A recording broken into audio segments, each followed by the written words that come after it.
की भूमि है। ये आर्यभट्ट और शेरशाह सूरी की भूमि है। इसी भूमि पर गुरु गोविंद सिंह और वीर कुंवर सिंह जैसे परम वीर जन्मे हैं और यहीं पर राष्ट्र कवि दिनकर और साहित्यकार वेणु जैसे विद्वानों ने अपनी कलम से दुनिया को प्रेरित किया। गंगा की धाराओं से सिंचित बिहार की भूमि ने आदिकाल से ही भारत की शान को बढ़ाया।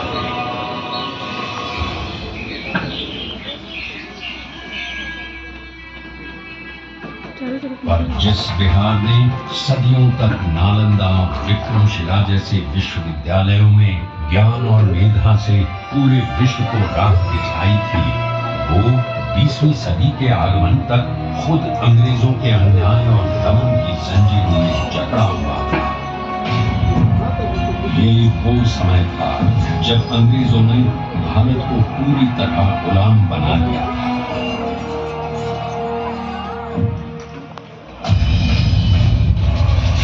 बिहार के चंपारण में भी अंग्रेजों का अत्याचार अपने चरम पर था।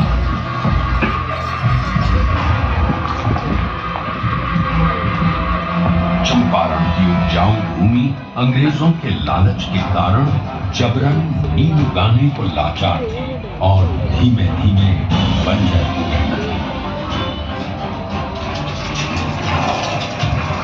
गोरी सरकार द्वारा लगाए गए लगान और अनेक प्रकार के करों के बोझ तले लाखों किसान बदहाल थे।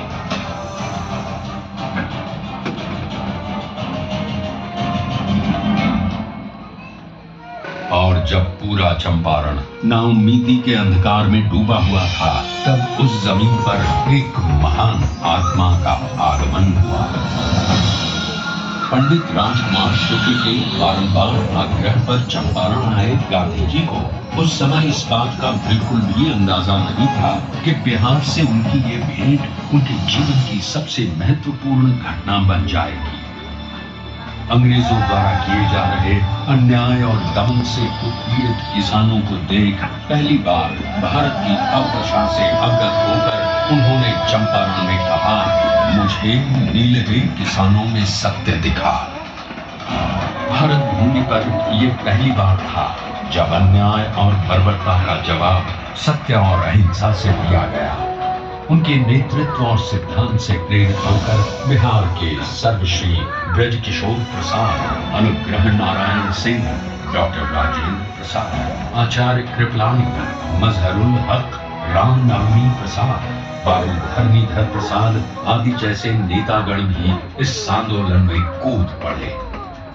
सत्य और अहिंसा पर आधारित चंपारण सत्याग्रह आंदोलन एक नूतन प्रयोग बनकर उभरा, जिसने भारतवासियों को अन्याय से लड़ने का एक प्रभावशाली शस्त्र दिया। चंपारण सत्याग्रह के 30 वर्षों बाद लाखों सेनानियों के बलिदान और गांधी जी के नेतृत्व में हुए कई अहिंसक आंदोलनों के कारण भारत स्वतंत्र हुआ।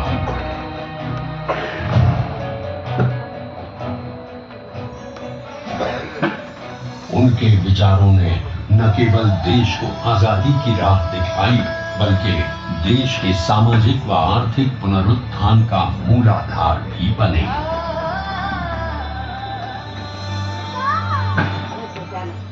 गांधी जी और उनके चिरंतन विचार आज भी बिहार के सामाजिक ताने बाने एवं शासन की धुरी है।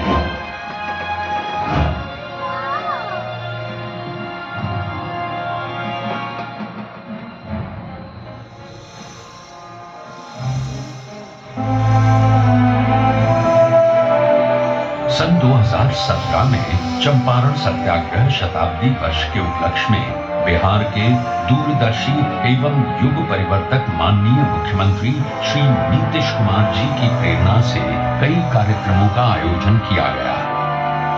इसमें गांधी जी की स्मृति, उनकी विरासत, शिक्षा और ध्येय को जन जन तक पहुंचाया गया और शैक्षणिक एवं सरकारी नीतियों में गांधी दर्शन को प्रमुखता दी गई।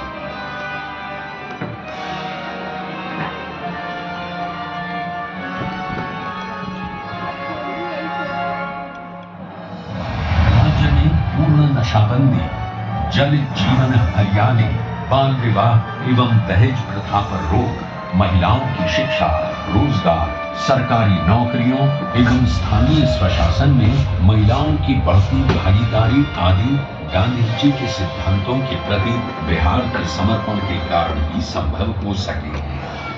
गांधी जी ने कहा, शराब आदमियों से न सिर्फ उसका पैसा छीन लेती है बल्कि उसकी बुद्धि भी हर लेती है। और एक बात और गांधी जी ने कहा था, शराब पीने वाला इंसान हैवान हो जाए।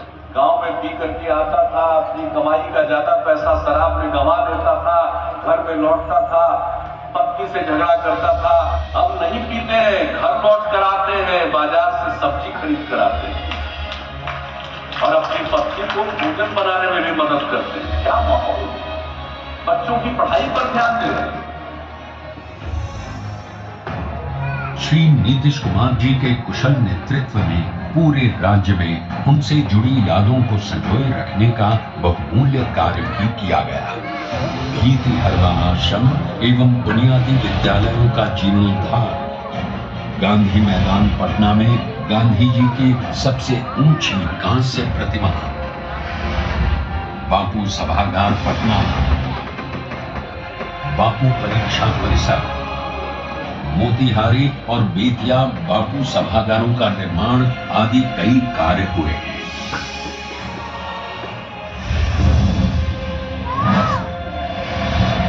बापू टावर के निर्माण में माननीय मुख्यमंत्री श्री नीतीश कुमार का निर्देश था कि इसे बापू के आदर्शों की ही तरह ऊंचा बनाया जाना चाहिए।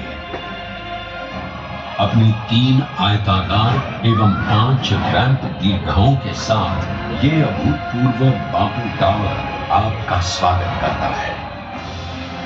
ये आपको गांधी जी के जीवन की ऐसी यात्रा पर ले जाएगा जो आपके मन में बापू की एक अमिट छाप छोड़ देगा।